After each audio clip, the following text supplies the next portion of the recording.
Ada filem yang akan buatkan kau berfikir, dan ada filem yang akan buatkan kau berfikir balik, kenapa lah kau tonton filem ni.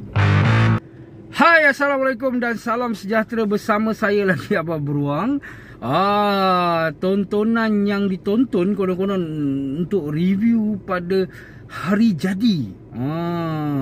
Hari jadi Abang Beruang lah. Jadi konon-konon nak review, nak up masa hari jadi, tetapi lepas tonton rasa macam tak jadilah. Itulah filem Selamat Hari Tak Jadi. Betul tak tajuk dia? Lakonan Jananik. Jadi sebelum Abang Beruang mengulas ataupun bercakap tentang filem ni, untuk anda yang baru pertama kali menonton ulasan Abang Beruang, diminta untuk membantu Abang Beruang dengan menyenyapkrib ataupun menekan butang subscribe. Oh yeah, itu butang subscriber yang warna merah tu sampai dia tak jadi warna merah. Dan kalau anda nak dapatkan update setiap hari, sebab Abang Beruang ni menonton satu filem satu hari, dan akan update lah filem-filem yang dah ulas kan. Jadi ada banyak lah, ada banyak ulasan. Jadi anda boleh tekan butang loceng lah, butang loceng yang ada gegar tu, untuk dapatkan update terbaru lah, sentiasa up to date lah. Okey, jadi kita pergi kepada ulasan. Filem ni baru je ditayangkan, dah lama dah ditayangkan di Astro First dulu. Kemudian panggung buka dia pun tayang lah 11 hari bulan atau 12 hari bulan ditayang di Pawagam. Jadi inilah ada filem Selamat Hari Tak Jadi, yang ada dilakonkan oleh Jananik, dan ada Aaron Aziz, ada Nasha Aziz. Aaron Aziz dan Nasha Aziz jadi suami isteri. Dan kemudian dia adalah Zalif Siddiq, ada Ise, Daniel Lawak Solo, DJ tu kan. Okey, jadi sebelum pergi kepada kenapa Selamat Hari Tak Jadi ni buatkan Abang Beruang rasa macam tak jadi nak buat review, kita pergi ke sinopsis ringkas sajalah. Dan selepas sinopsis ni Abang Beruang mungkin akan bagi banyak spoiler. Jadi untuk yang tak nak spoiler, mungkin anda pergi tengok dulu lah. Kalau rasa macam, weh, aku nak tengok, nak support filem tempatan, aku tak nak dengar spoiler, pilih tonton. Okey, jadi filem ni mengisahkan Jananik yang masih belajar di college, suka prank orang, sebab dia ni YouTuber yang buat konten pranking, yang prank orang. Lepas tu kadang-kadang bila tak puas hati kat futsal, gaduh-gaduh, bukan Jananik, tak ada. Okey, dalam Jananik ni dia prank orang je lah. Dia suka prank orang, buat konten semua. Jadi dalam cerita ni tunjukkan lah dia prank orang ni, dia sampai je college, prank orang ni. Lepas tu kat ni tak puas hati dengan orang, dia prank lagi. Dia buat orang bengang lah dengan prank ni. Termasuklah salah seorang ahli kumpulan, Allah lupa nama kumpulan tu, yang nyanyi lagu Hutang Sekupang tu apa, Flow 88 yang tu pun kena gak prank dalam cerita ni. Dia pelakon dalam cerita ni. Okey, jadi kemudian bila dia selalu prank orang, lepas tu tiba-tiba ada kes macam ada pembunuh bersiri. Macam dia dah prank orang, jadi macam karma balik lah. Ada benda buruk pula berlaku kat dia pada hari jadi dia. Dan begitulah ceritanya. Dan simple putnya cerita dia mengenai macam mana orang suka buat jahat kat orang, dan akhirnya dibalas balik, mendapat balasan yang buruk. Begitulah. Okey, itu saja. Dan kita nak bercerita secara spoiler lah.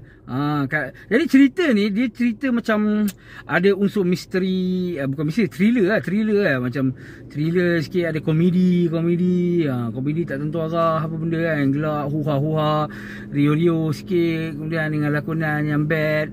Jadi pada Abang Beruang, kalau anda tak nak tengok cerita yang sloppy, yang macam yang tak apa-apa, yang macam tak, bukan yang memang tak berapa proper lah rasanya kan, dengan yang penting dengan acting wise pun rasa macam tak cukup meyakinkan, janganlah tonton. Jadi itu cerita ni. Jadi dari segi spoiler pula, aku nak beritahu korang filem ni, kita tak apa yang filem ni buat. Filem ni dalam 1.5 jam macam tu agaknya kau. Tapi cerita dia tunjuk daripada awal tu kan, ada prank, lepas tu tiba ada macam pembunuh misteri yang terlepas. Macam benda tu macam ada unsur-unsur Happy Death Day sikit lah kan. Cerita tu kan Happy Death Day pun ada macam ada pembunuh misteri, ada pun macam banduan kita lepas kan. Jadi dia ternampak ada babak, dia ternampak banduan bukan banduan, orang pembunuh misteri ni kan, pembunuh yang TV siap tayang lagi kan, dia membunuh-bunuh tu kan. Aduh, macam aku tak faham lah, ni TV mana ni siap tayang lagi kat berita, orang tu tengah nak bunuh-bunuh orang apa semua kan. Jadi dia ternampak, kemudian dia macam diancam juga kan pada hari jadi dia ni lah. Lepas tu pembunuh tu pun macam pergi dekat rumah dia something. Jadi apa benda yang berlaku kat cerita ni, mula-mula dia tunjuk dia prank orang tau. Simple put, dia prank orang, lepas tu orang prank dia balik untuk memberikan pengajaran dan juga untuk buat surprise birthday dia. Jadi sebenarnya kalau kau tengok pun kau rasa, habis-habis belum tengok pun rasa macam ini prank ni, sebab tak nampak serius dan nampak terlalu pelik tu apa yang tengah berlaku. Kadang-kadang cerita tu tunjuk dia prank-prank, lepas tu bila hari jadi dia macam something yang weird berlaku kan. Macam kawan-kawan dia pun cemas gini-gini, tapi kita nampak, kita boleh nampak yang ni kawan dia prank dia ni. Lepas tu apa-apa boleh agak tau, kita boleh agak macam mesti mak bapak dia pun sekali. Lepas tu dia tunjuk kan, dia ada 3 bab, bukan 3 bab, maksudnya ada 3 part yang selepas daripada permulaan cerita tu tadi tunjuk. Lepas tu dia tunjuk macam mana apa yang berlaku tau. Dia tunjuk apa yang berlaku gini macam something. Lepas tu dia tunjuk, dia flashback, dia tunjukkan yang macam mana dia orang plan prank untuk Jananik ni tadi kan. Dia tunjuk siap ada juga lakonan untuk plan tu tadi tu. Apa yang dirancang contohnya. Lepas tu kat ujung pula dia tunjuk apa yang terjadi. Maksudnya apa yang berlaku tadi kita tengok pada awal tu apa yang berlaku kat Jananik misteri. Lepas dia tunjukkan apa yang dia orang rancang, lakonan semula tadi. Lepas tu dia tunjuk pula apa yang berlaku sewaktu Jananik, kat bahagian Jananik, tapi kali ni belah orang yang buat prank pula dekat belah belakang. Kenapa tiba-tiba bola tu jatuh lah. Kira macam 3 kali kau tonton benda yang kau dah boleh expect dah. 3 kali kau tonton benda tu, that's it. The film is that's it. Lepas tu kat ujung dia adalah buat something yang macam agak, apa benda ni, macam misteri buat kita fikir, tapi macam entah apa-apa. Yang aku faham lah, ni yang saya faham lah. Yang saya faham, cerita tu kat ujung dia macam nak tunjukkan diorang ni pula plan untuk prank. Macam orang yang mangsa-mangsa prank ni plan untuk prank diorang, si Jananik ni betul-betul punya, contohnya. Dan tak tahulah apa pula kaitan orang kata pembunuh misteri tadi tu. Sebab kat ujung dia macam tergantung macam tu lah. Kadang-kadang macam tak tahulah, macam tiba ada part tu ke. So macam aku fikir macam takkan filem macam ni yang kau buat macam kata yang kat wayang filem macam ni. Kalau kat Astro Force tu mungkin orang rasa macam boleh maafkan sedikit lah. Sebab kan berapa, RM15 berapa tak harga kan. Kos dah lupa dah. Kalau kat Astro Force tu RM15 kot dulu, RM15 masih lagi kot dengan taxes apa tu something lah. RM15 tu tengok satu family. Okay, boleh lah jimat sikit kan. Tapi kalau filem macam ni orang tengok kat wayang rasa macam what a waste tau. Kau tengok dalam 1 jam lebih tu, itu je hujung-hujung macam tu. Dia bukannya buat kau macam berfikir apa benda macam ni. Dia buat kau rasa macam hampir gila aku kena scam ke. Kau pergi tengok wayang kau rasa macam kena scam tau. Ujung-ujung cerita ni macam tak habis je. Jangan macam tu brother. Kalau pun kau tengok cerita macam Monster Hunter kan, dia cerita yang konon-konon ada orang kata macam cerita ni ujung tergantung sebab cerita ni ada part tu. Tapi at least cerita pertama tu kau rasa macam dapatlah satu cerita kan. Walaupun mungkin Monster Hunter tu pun tak cukup best, tetapi banyak benda yang kau bayar dengan harga tiket tu kau rasa macam okey, puas hati lah, dapatlah kepuasan menonton satu filem. Ada monster, ada hunternya, ada ceritanya.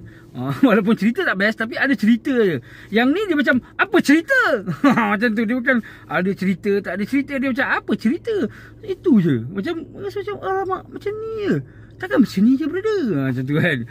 Jadi itulah dia cerita. Walaupun cerita ni ada banyak gila pelakon, tapi nothing kan. Dia macam plot dia dan cerita dia macam cerita macam tu je. Bab 1, bab 2, bab 2. Tapi macam aduh, rasa macam orang tu dah tengah buat cerita ni, lepas tu dia orang nak cepat kan, yang tulis skrip ke apa kan. Ni kita nak ni. Tapi kita nak shoot lah ni. Tak apalah, sampai situ je lah. Cuma kita buat. Lepas tu kat ujung-ujung kita buat macam misteri, korang-korang cerita bijak kan. Suruh penonton berfikir sendiri. Korang fikirlah sendiri. Ini adalah open ended. Macam silalah fikir apa yang berlaku. Macam tak ada apa benda nak fikirkan pun. Dia semua adalah kerumitan yang macam dibuat-buat macam tu. Dan nampak macam memang tergantung tak tentu hala je.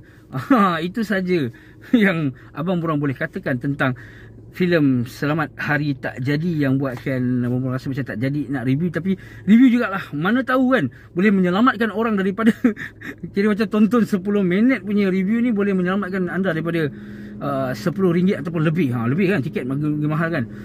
Lebih daripada RM10 punya kos, ataupun duduk 1 jam setengah menghadap azab filem ni. Mungkinlah. Jadi baik lagi tonton review yang memberitahu apa yang berlaku daripada anda terperangkap dalam wayang dan terpaksa tengok sebabkan dah bayar kan. Okey, jadi itu saja untuk ulasan Abang Beruang.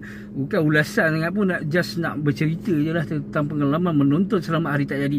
Jadi anda semua jangan lupa untuk tekan butang subscribe kalau belum lagi. Kalau nak tekan butang like, tekan butang like. Dan terima kasih kerana telah menonton hingga akhir. Dan kalau ada komen, boleh komen di bawah. Dan itu saja untuk hari ini. Assalamualaikum dan salam sejahtera. Bye bye.